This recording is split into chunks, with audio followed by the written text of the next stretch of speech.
today. So our speaker today is active in addressing all 7 areas of Rotary International, which is quite unusual. This comprehensive set of activities is by design in the charter of the International Project Alliance, IPA. Marty Pease is becoming a familiar face in our club. She is a fellow Rotarian in the O'Connor Club. She is also Director of Marketing for the IPA. Marty is a retired physical therapist who's very active in Rotary and especially with the IPA. In February of this year, she went to Copan, Honduras, with founder Peter Martin after a year's absence of quarterly visits to the 38 sponsored villages in Copan, in the Copan area. Marty is going to give us an update on the IPA and her recent trip to Copan. Marty, thanks and welcome again to the Rotary Club of Bellingham, and you have the floor. Thank you very much. And Paul said it all, so we're done. Thank you. That was an awesome introduction. So I can share screens, Sandra? Yes, go ahead. Yes. All righty. I may share screen. Whether I can share screen or not, it's a different story, right? Okay. All right. So I'm assuming you can all see that. Can you? Yes. Yes. Okay. So as Paul was saying, Peter and I did make it down after a year absence in February. Since then, Peter has gone down on his own, and then a trip of 4 guys just came back the first 2 weeks of May. So we're back into visiting Copan on a regular basis.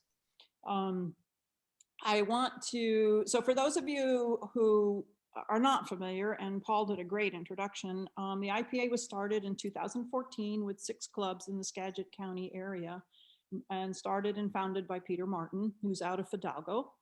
And is a multifaceted humanitarian effort in Western Honduras centered around the town of Copan, Ruanas, focusing on the Mayan villages. And our main focus time and money-wise is on education and helping villages come out of poverty. We have lots of other projects going on. What I listed there is just a little bit. So presently we're up to 11 clubs in 4 different counties, plus the club in Copan, Ruanas. And I want to say that we have loved having you join us. Your club is very engaging, is active, has really taken on this program, and it's really been an asset to the IPA. So in many ways, so thank you very much. I was hesitant to offer. I usually do updates every year for the clubs. And I was like, what am I going to say? And then I put together the agenda, and what actually a lot happened in 2021.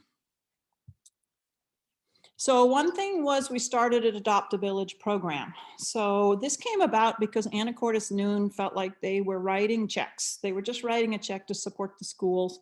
And they really just wanted to be more involved and have a more intimate relationship with the village. So the representative from Anacortes Noon and Peter got together and they created this Adopt a Village program. And there's 3 parts. So the Adopt a School supports the kindergarten and elementary school kids, you pay into the student health fund and mobile library based on the number of students in the school, guaranteeing $1,000 per year for Adopt a Dream students from that village. And then committing to $1,000 a year for construction projects as needed. There may be some years where there's none. There may be some years where there's a project. And if it's over $1,000, then the sponsor can either contribute the difference or the IPA will. And to date, we've had 10 villages have been adopted. And Paul has mentioned that you guys may be interested in taking one on. We're really excited. This program has only been a few months old, and how well it's been accepted has just been very cool. And this last trip, one of the Anacortes Noon representative went down and visited their 2 villages, and it meant a lot to him. Marty, Yes.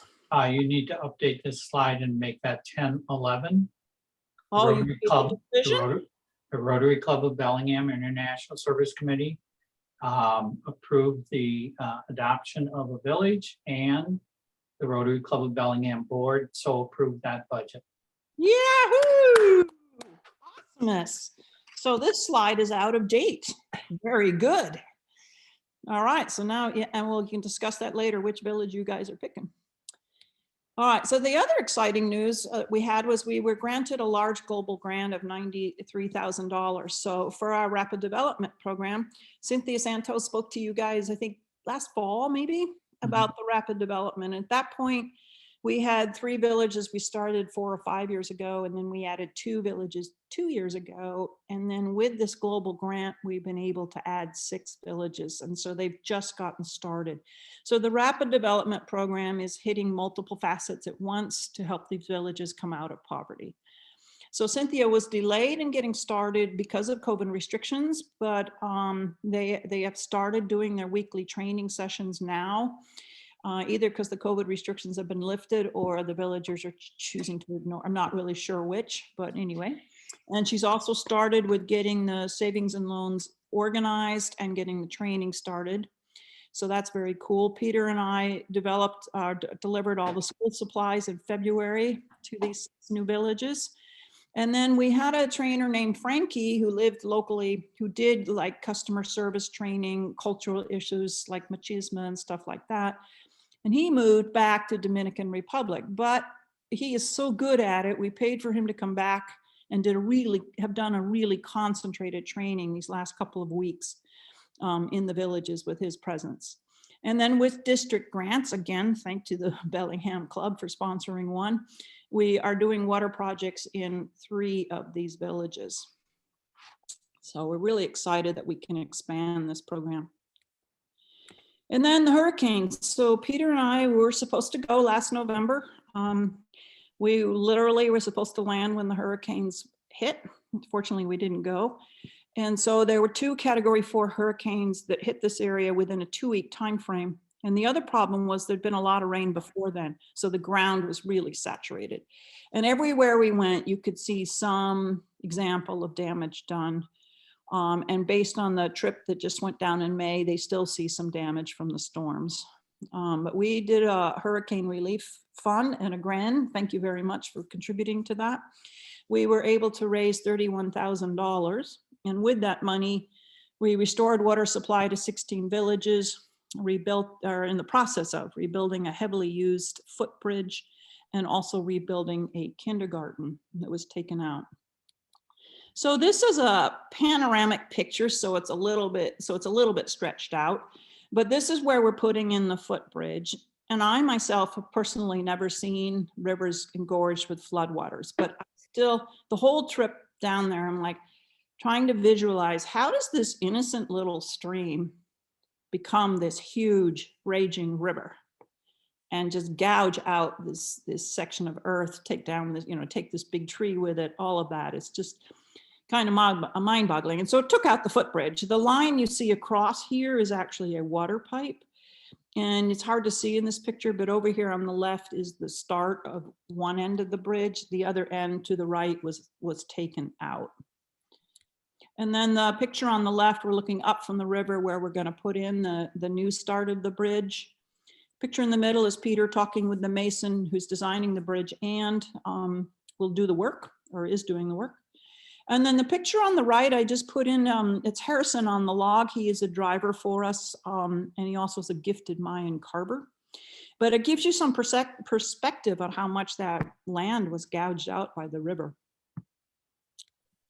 And then in El Sharon, this was another water project. I just found this one interesting. The picture isn't crooked, the tank is. The land to the left had been slid, the water came under the tank, gouged the dirt out from under the tank, so the tank sits tilted. The problem with that is that it could only be filled halfway. So what we did was temporarily hook up pipes so that the villagers could get water. In the meantime, we have built, it's finished, a tank on another hill, and in the process of hooking up the villagers to that new tank. Anyway, I just thought it was kind of something I'd never thought of. I learned quite a bit that time.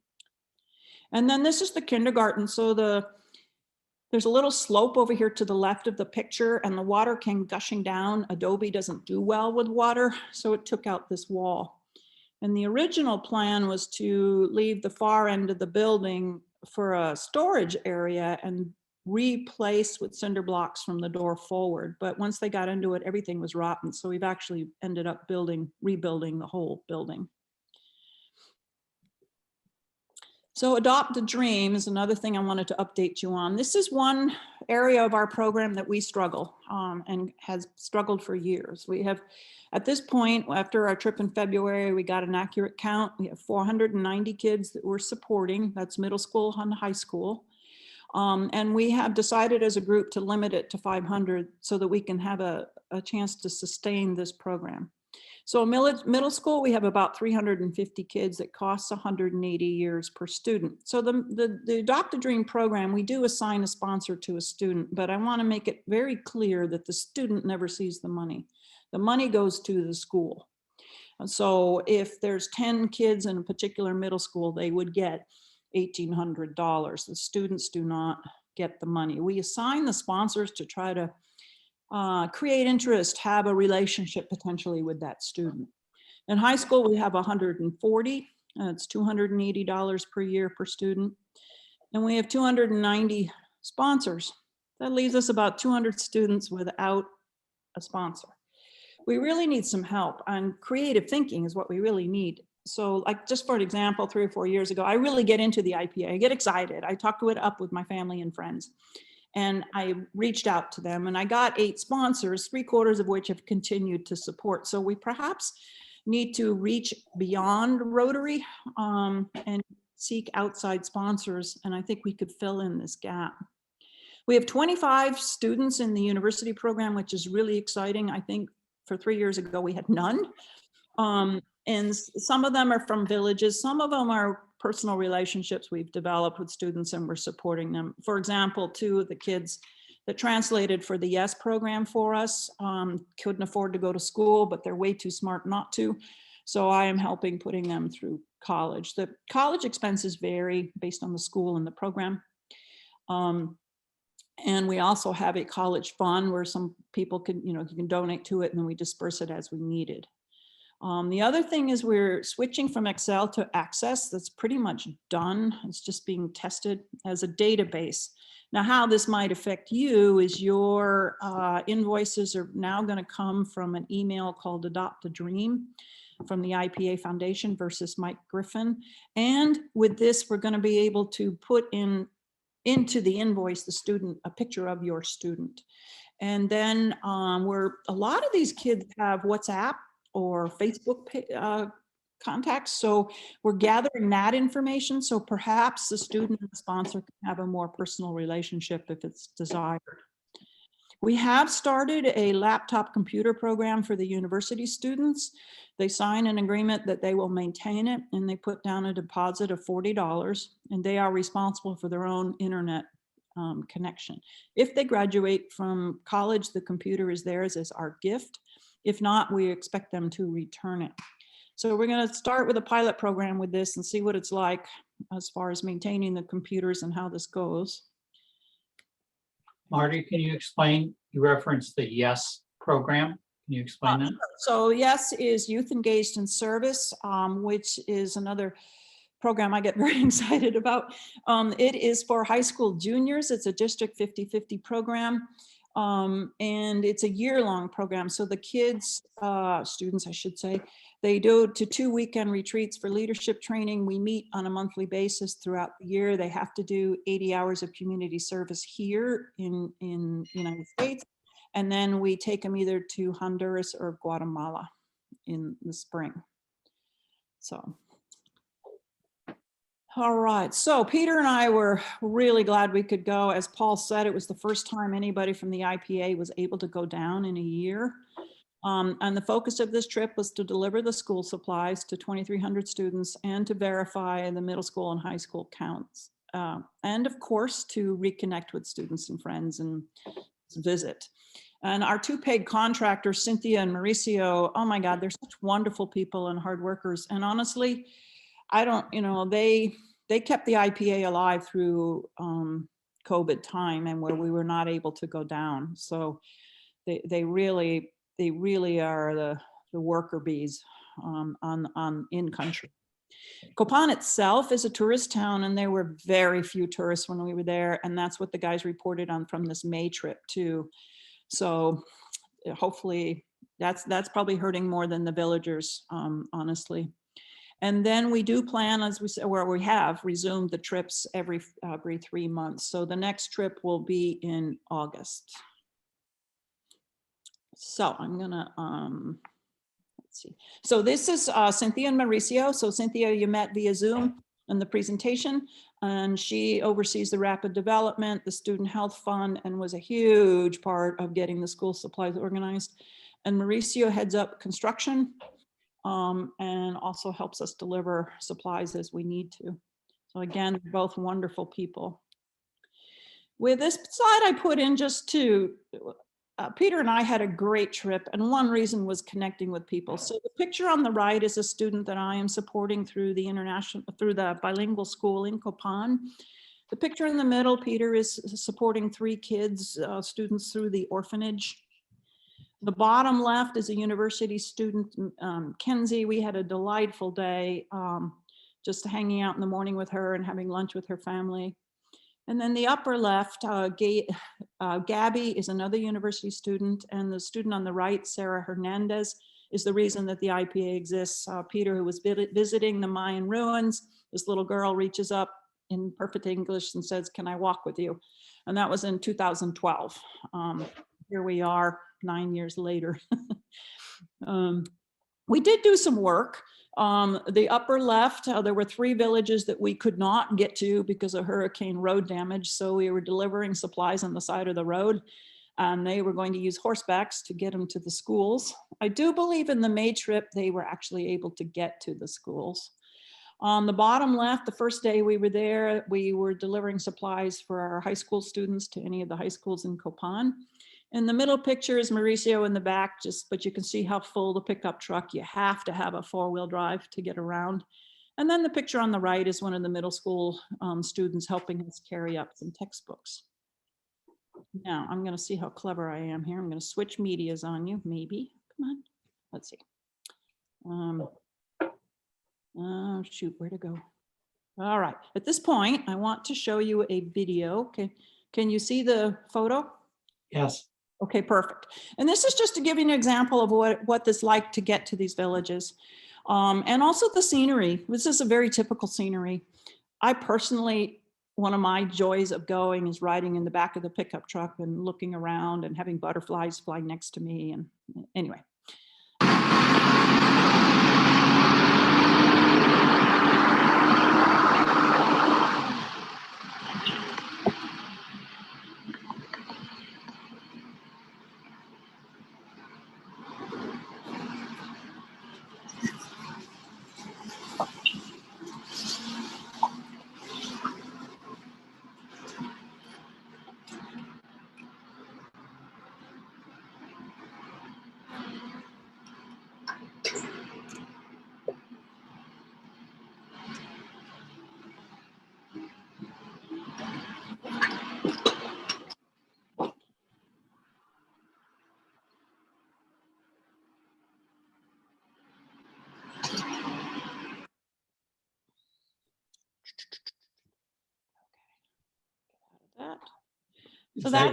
Is that you driving, Marty?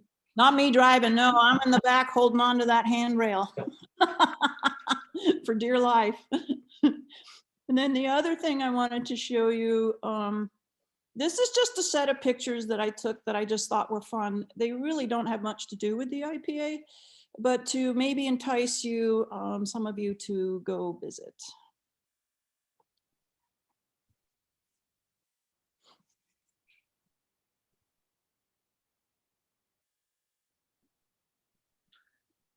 How far away are the Mayan ruins from these visits?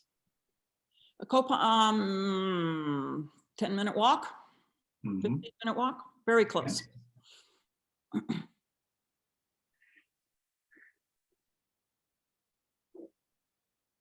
And there's a wonderful coffee shop across the street from the hotel. And hanging out in the courtyard, having a beer in the afternoon, perfect.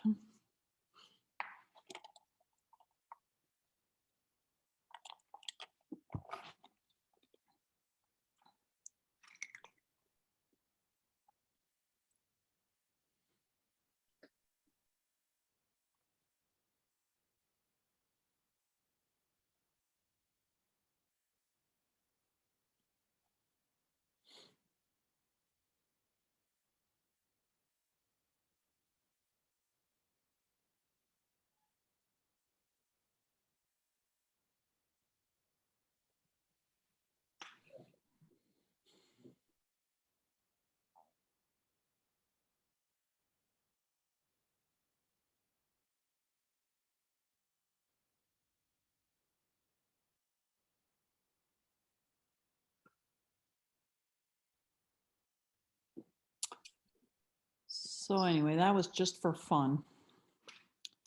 Okay, let me get back to here. Marty, you showed a zip line. Can you talk about the innovativeness of them using a zip line with a bridge out? Oh, sure.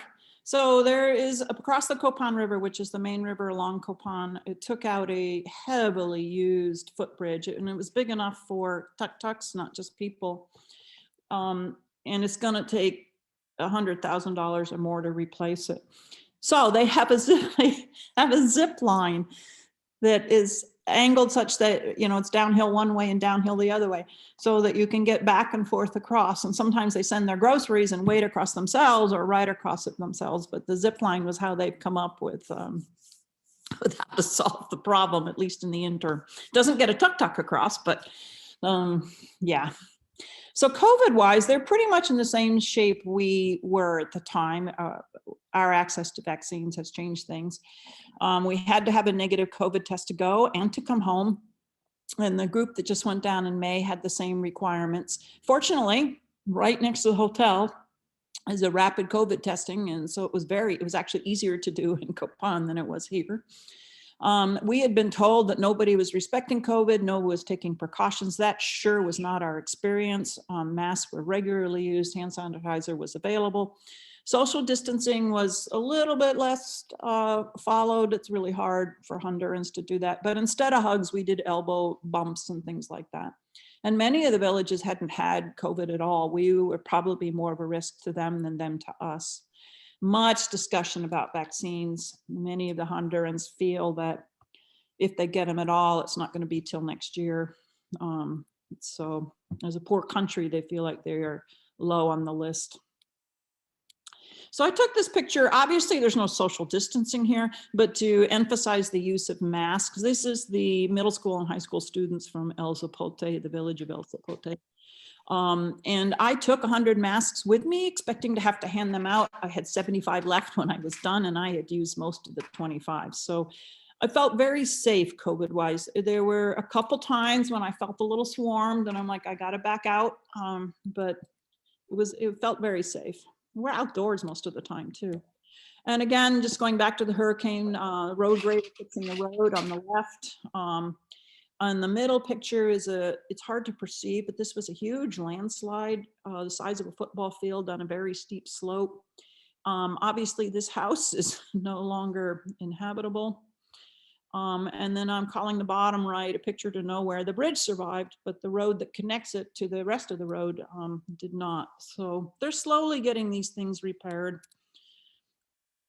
So here back at home, we revised the management structure a little bit, or succession planning, recognizing that the organization is and it probably always will be to some degree very dependent on Peter. And if something happened to him, would the program survive? So we have created 2 directors. Director of Operations is Walt Gutterbuck out of Fidalgo, and myself out of La Conner, as a 3-person management team and trying to cross-train each other. So if something happened to one of us, someone else could step right in. And then multiple team leaders who have really stepped up and really taken responsibility. So, and you guys being the WASH program, or Paul leading that, has really helped us focus on water projects and do more and bring them alive. It's really been an asset to have that focus, you guys focusing on the water part of things. And then marketing wise, we're really trying to push the marketing a little more for 2 reasons. One is money, of course, but the other is we really want to get more Rotary clubs involved. Having clubs that are interested is a real asset. So the website has been updated. It's very nice. Getting the newsletters out on the website are donation options. Catherine has been awesome in writing articles for the Peace Arch Journal and the Zone newsletter. I personally didn't know there was such a thing as a Zone newsletter, but she's been writing articles that have gone out on a monthly basis. We're also trying to put in more entries into the IPA Foundation Facebook page, especially when we're on a trip. We're trying to make daily posts, and then also being a little more active on the District 50/50 Facebook page. This year is the district grants. And Paul, I'll be honest, I'm not sure which one your club is sponsoring. The first one. The first one. So we got 2 water programs going, and then putting furniture in a new school. The Casita Copan one is, Casita Copan is an orphanage in Copan, but it also has a daycare program, 50, 60 kids a day for single moms. And unfortunately with COVID, many of those mothers lost their jobs. So Casita Copan decided to kind of do a mini version of the rapid development program. They have a large campus, so creating micro businesses on their property for these single moms to teach them how to run a business. It's not only can you cook, but do you know how to run a restaurant so that they can self-sustain themselves. I think it's a great concept. So the grant was providing equipment for the restaurants and laundry services and the little store and things like that. This is the list. Marty, if I can interrupt, back to the district grants for club members, we contribute every year. We're assessed by the district to contribute to them. And based on doing these district grants every year, we get more back from the district than we contribute. So it's a good deal for us. Cool. Yeah. So this is a list of current clubs. Paul has been very much representing the IPA and talking with Bellingham Bay. So don't know if they're interested or not.